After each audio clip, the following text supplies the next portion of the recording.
Hello guys, দেখেন আমরা নাস্তার বেলে এখন বাজে 11টা, মাত্র 3 গাছ বর নামাইছি, বুঝছেন? এই দেখেন লোকজন নামাইতেছে। উনি হচ্ছে হানিফ ভাই, আমাদের বড় ভাই। উনি নামাইছি 4 গাছ, আমি নামাইছি 3 গাছ। আর রবি সর্দার, তার নাম হলো রবিকুল ইসলাম, সে নামাইছে 2 গাছ।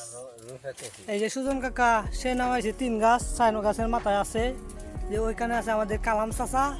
ইনি কিছু বলবেন কিছু চাচা?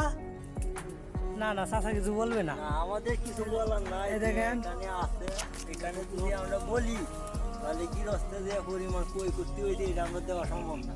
ঠিক আছে এটা যেহেতু করাইতেছে, কাম করে যাইতেছি, এটা সিরে মিডিয়া আপনারা সবাই 5-10টা বাড়াই দিন যে কুড়িটা। আচ্ছা ওকে। উনি হলেন রবি সর্দার, এই বরের মালিক।